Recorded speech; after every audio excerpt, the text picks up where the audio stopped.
estuvo en la zona norte de Anzoátegui Carlos Modesto Prosperi Manuit, quien es el primer candidato o precandidato oficial desde el año pasado del Partido Acción Democrática, precandidato presidencial.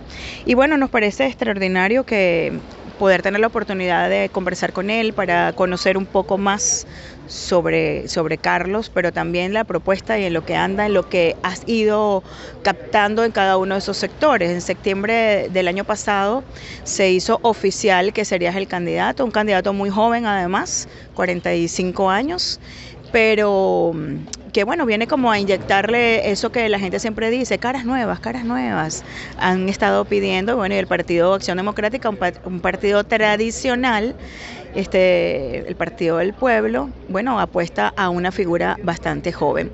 Cuéntame cómo ha sido esa receptividad en todos estos meses después que se oficializó esa precandidatura.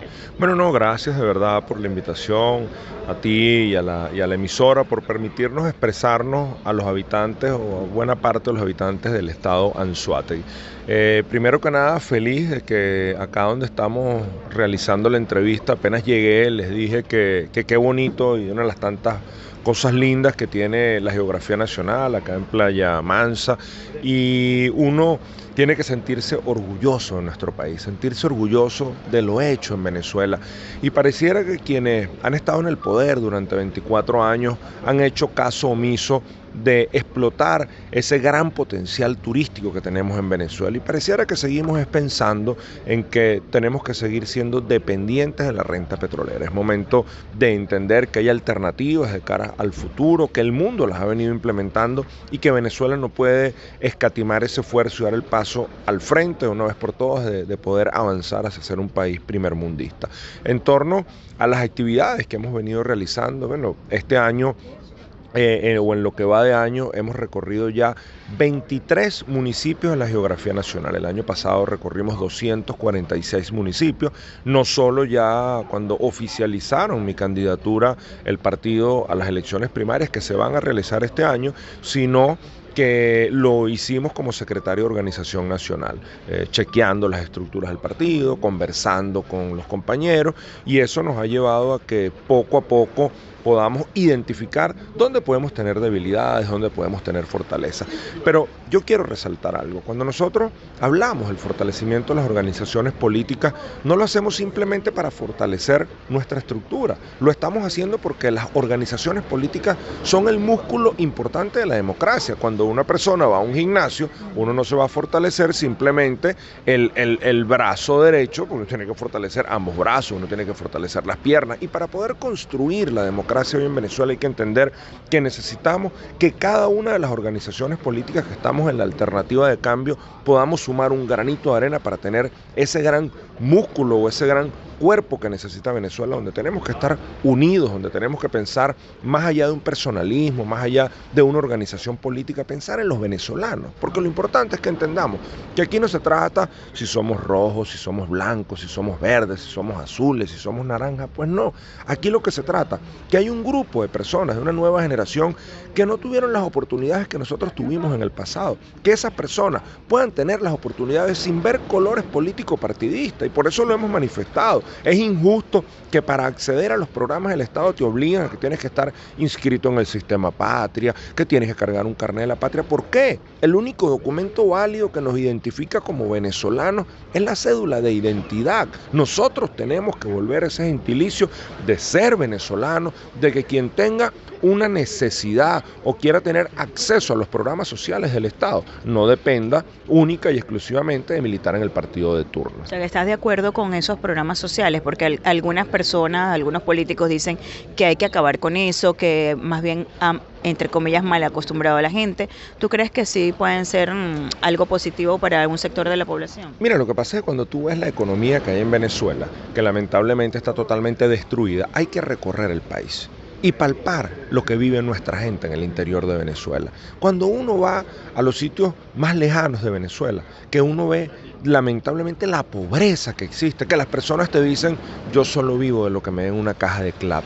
¿Qué le vas a decir a esas personas? Que tú le vas a quitar un beneficio del Estado. Hasta que tú no logres estabilizar la economía en el país y tener un salario que no sea un salario de hambre, que sea un salario que le alcance a cada uno de los venezolanos, tú no vas a poder quitar los beneficios del Estado porque tienes que tener un subsidio. Ahora, ¿qué es lo que queremos? Primero, que las bolsas o las cajas de CLAP no sean con comida de segunda, que sean con comida de primera calidad. Y segundo, nosotros poder recuperar la economía en Venezuela, que el salario de los venezolanos les alcance para poder comprar lo que quieran comprar, porque tenemos que recordar, nosotros en mi niñez, yo tengo 45 años de edad, la mitad de mi vida la viví en los gobiernos de la democracia y estudié en los gobiernos de la democracia, me formé en los gobiernos de la democracia y bueno, tenemos ahora unos 23 años en la revolución y cuando uno ve y puede comparar que mi mamá, que es maestra, que es profesora, mi papá, que es profesor, ambos, por cierto, jubilados y mal pagados como todos los jubilados y los pensionados en Venezuela, cuando uno revisaba cómo era nuestro modo vivendi de ese entonces, uno dice, pero bueno, era otra Venezuela. Mi mamá no necesitaba una caja de CLAP. Las personas que trabajaban en nuestra casa no necesitaban una caja de CLAP porque tenían un salario que les alcanzaba para comprar la comida que quisieran comprar y obviamente poder ahorrar y llevar a sus hijos al colegio. Ahora, hay programas sociales que desaparecieron, que fueron impulsados durante los gobiernos de la democracia, que hoy en día son una necesidad.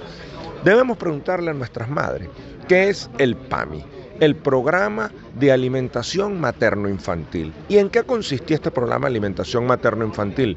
Que previo a las personas cuando estaban embarazadas, previo a dar a luz, bueno, se tenían en un tratamiento permanentemente, se hacían las evaluaciones y una vez que esas personas daban a luz, inmediatamente les entregaban la lactancia materna, estaban pendientes de brindarle la atención a esas madres. Hoy en día, ¿cómo hace una madre para comprar una fórmula, por ejemplo, si no puede ella darle pecho o amamantar a su bebé o a su hijo, a su hija?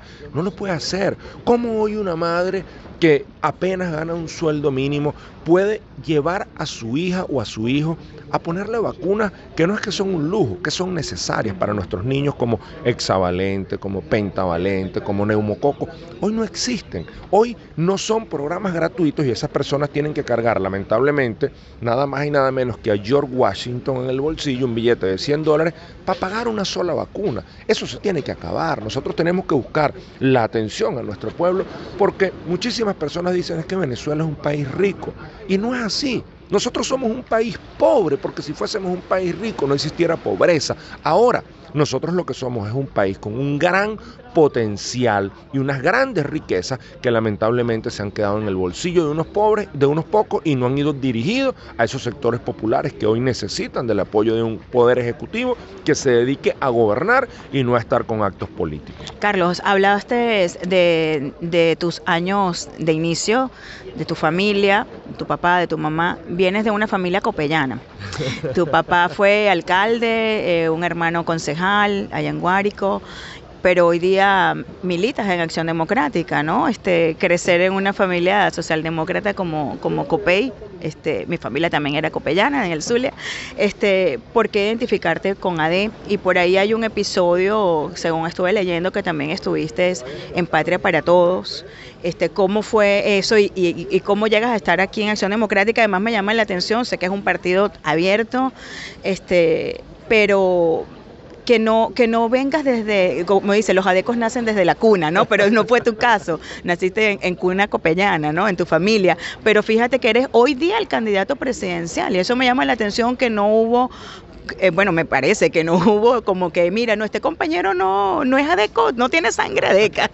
Cuéntame un poquito eso, ese momento de esa familia, esos momentos de infancia con esa familia copellana y luego cómo llegas ahora a Acción Democrática. Fíjate, no, lo que pasa es que creo que son varias etapas de mi familia.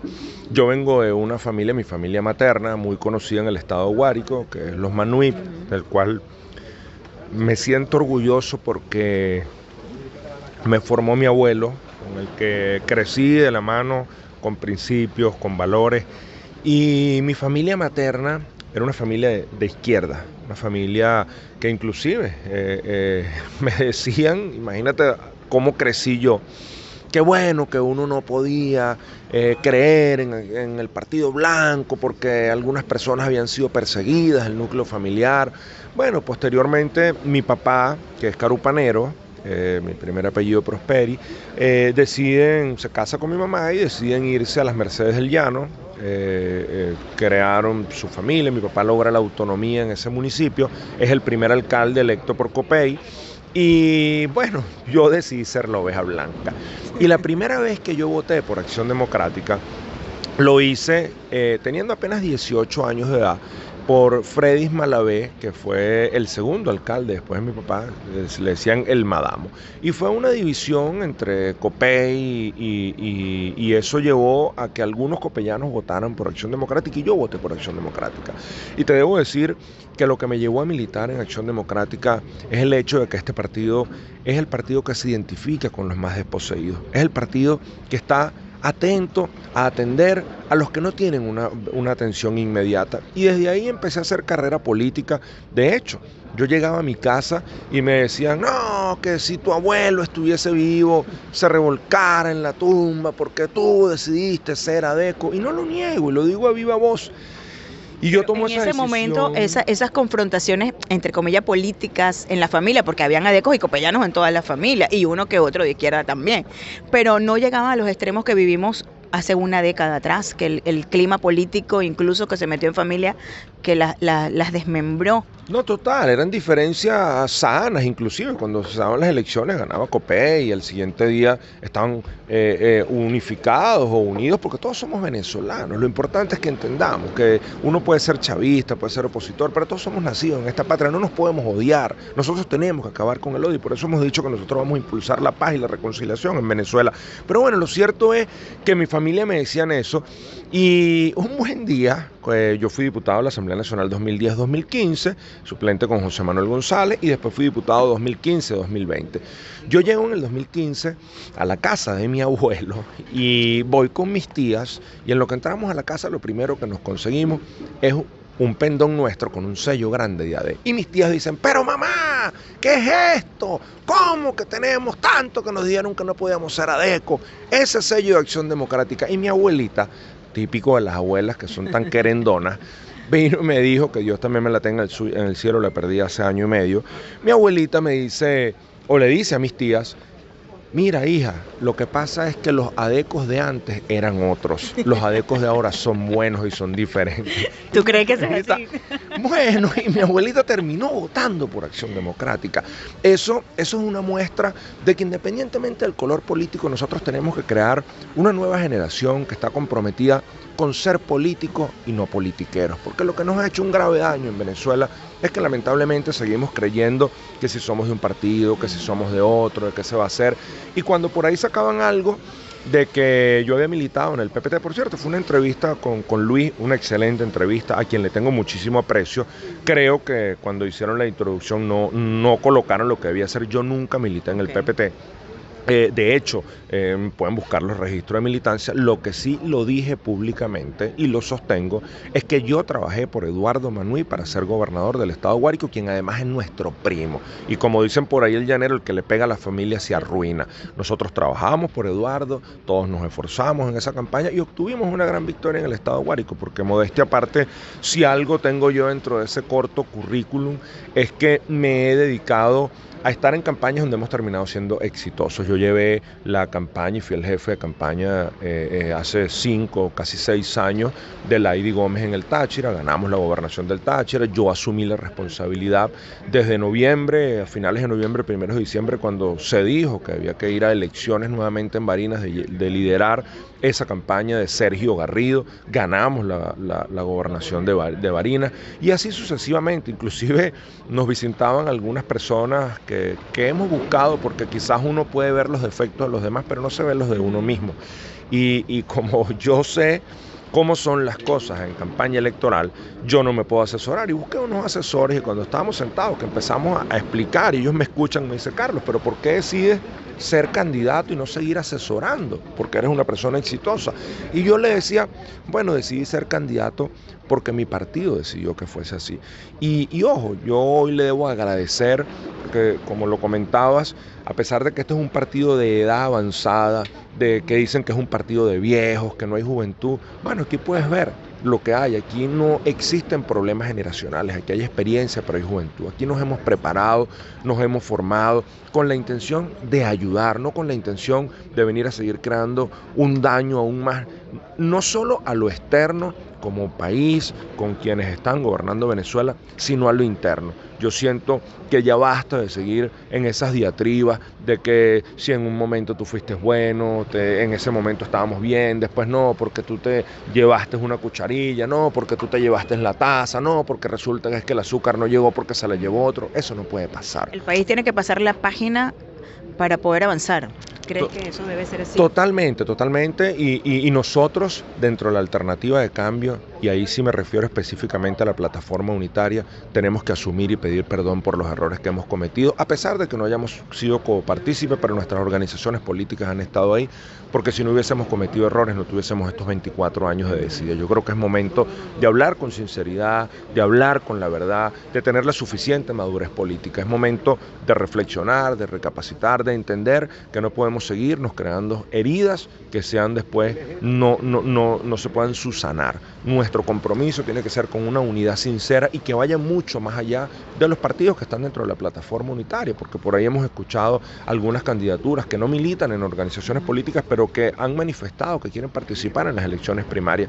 Bienvenido sea. Hoy Venezuela nos necesita a todos, los que consideramos, porque muchísimos decían el problema es que 4 toman decisiones. Bueno, ahora las decisiones las va a tomar todo el pueblo venezolano. ¿A qué apuesta para estas primarias? ¿A su maquinaria? Mira, Acción Democrática apuesta a 2 cosas. Primero, a Dios. Nosotros somos fiel creyentes de Dios y que lo que decida Dios, ahí vamos a estar. Si Dios en algún momento no permite que sea eso, porque es su voluntad, nosotros lo vamos a asumir.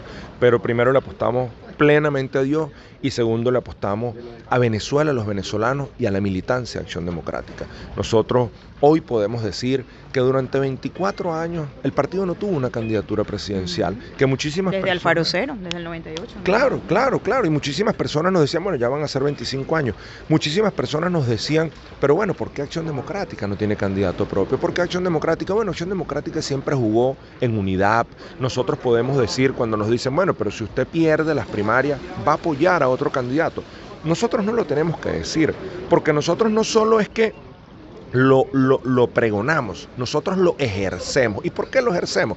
Porque desde Enrique Salas Romer hasta Capriles II hemos apoyado a cada uno de los candidatos presidenciales como que si fuesen militantes de nuestra organización política. Este momento no va a ser la excepción. Ahora, lo que sí es que después de 24 años, este partido se ha organizado y este partido está de vuelta porque tenemos el compromiso de devolverle la paz y el reencuentro de cada uno de los hermanos venezolanos. ¿Están construyendo ya una propuesta para el país? ¿Le estás recogiéndolo en estas visitas que haces a nivel nacional o ya van avanzados en eso?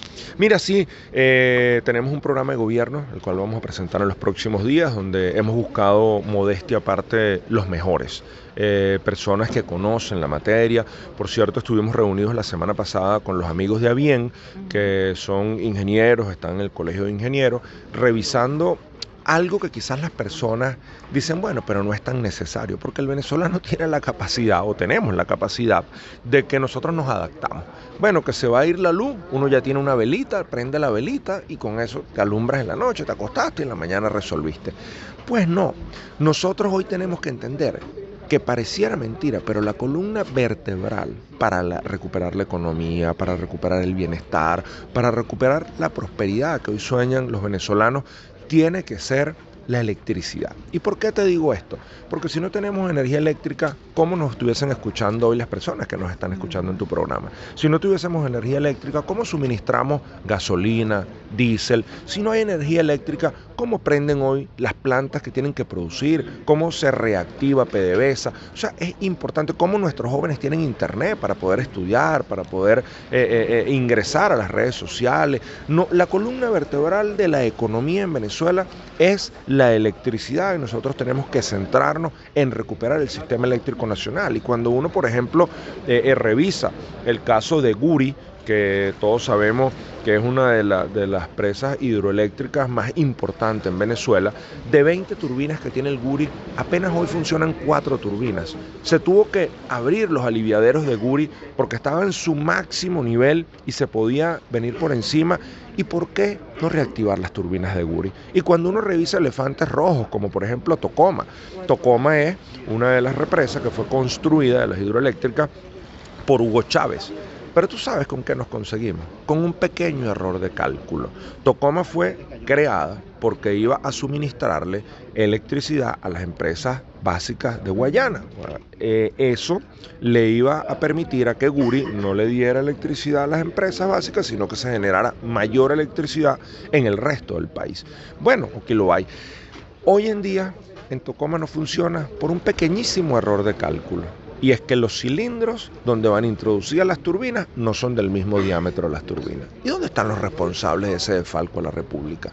Bueno, si aquí existiera un gobierno serio, inmediatamente esas personas deberían estar detenidas. También hablaba el caso del sistema ferroviario, porque cuando uno va al mundo entero y ve la posibilidad de que hay trenes de alta velocidad donde las personas pueden viajar, donde pueden tener alternativas distintas a lo que es los vehículos o las líneas aéreas, uno dice, bueno, otro elefante rojo, el tramo ferroviario, ya que estamos en Anzoátegui, que es desde Tinaco hasta Naco. 472 kilómetros de ferrocarril, 10 estaciones, 2 en Cojedes, 6 en Guárico y 2 en Anzoátegui. Bueno, la obra estaba firmada para que fuese culminada en el primer trimestre del año 2012. Bueno, se invirtieron 1.200 millones de dólares y hoy no hay ferrocarril, no hay vialidad y prácticamente la inversión se desapareció porque lo poquito que se hicieron con los terraplenes donde iban a ir los rieles están destruidos. Yo creo que ya basta de seguir desangrando a la República, desangrando a la nación y fíjate algo importante que nos llena de mucho dolor. Lo más triste de todo esto es que han dividido a las familias venezolanas no simplemente con una ideología política, sino que lo más triste es que nuestros hijos se nos han ido.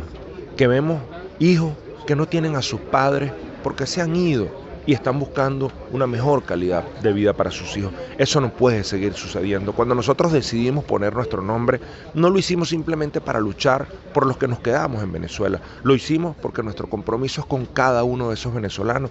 Y yo estoy convencido que con la ayuda de Dios y este noble pueblo venezolano, el próximo año, en diciembre del 2024, vamos a tener a nuestros hijos, a nuestros familiares en nuestros hogares porque es momento de reencontrarnos como hermanos venezolanos.